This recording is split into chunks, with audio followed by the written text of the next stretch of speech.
Okay, so in this video we're going to look at the at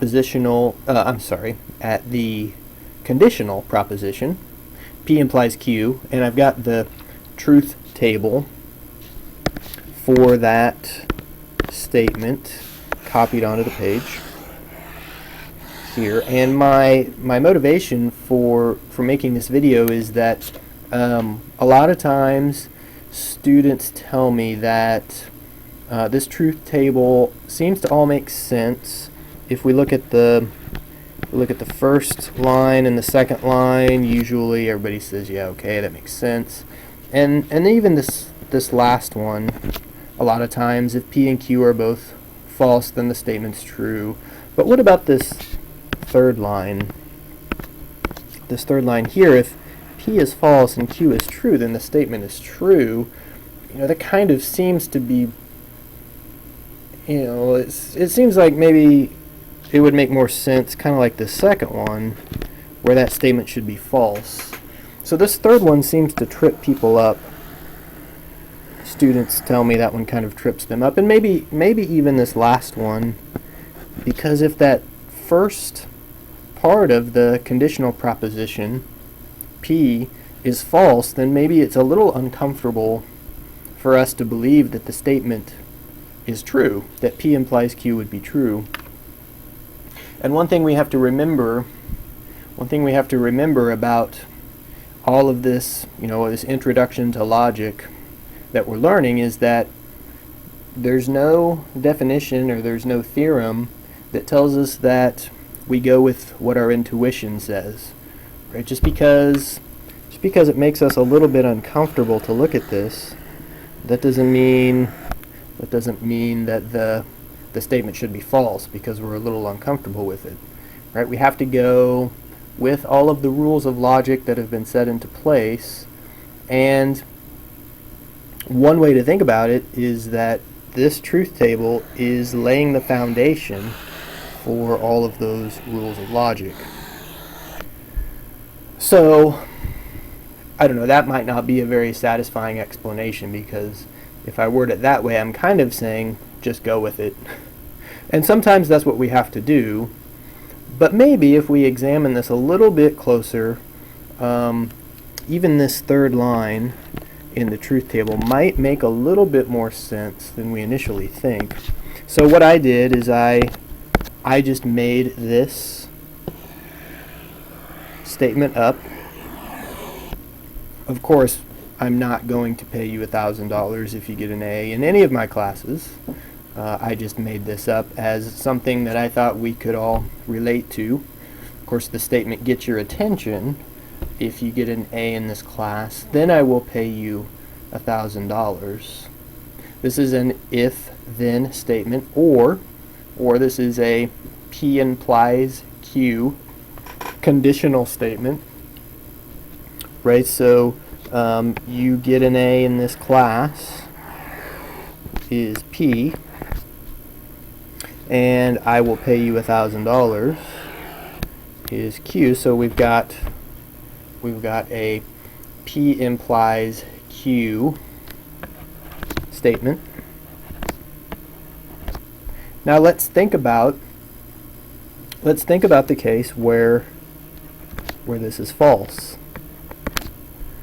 This is false, and then in the case where that's false, we want to think about is my overall statement true or false. So, maybe in everyday language, a statement being true in everyday language, maybe that relates to, I make a true statement if I'm being honest, and I make a false statement if I'm telling a lie. Write that very well. If I'm telling a lie. So maybe if we think of my statement in terms of, am I telling the truth or am I lying, maybe that helps a little bit.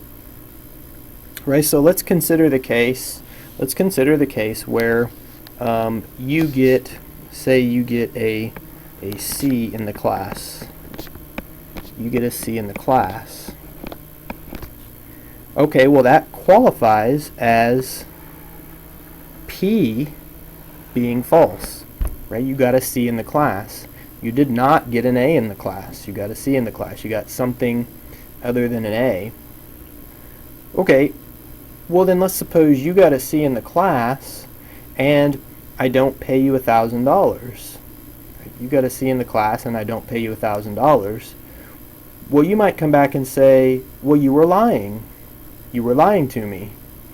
But you can't really make that statement. You can't really come back and say, I was lying, because you didn't get an A in the class, right? So I made this statement which only is going to apply if you get an A in the class, right? So you can't really make the statement that I'm lying because you don't know, right? You don't know.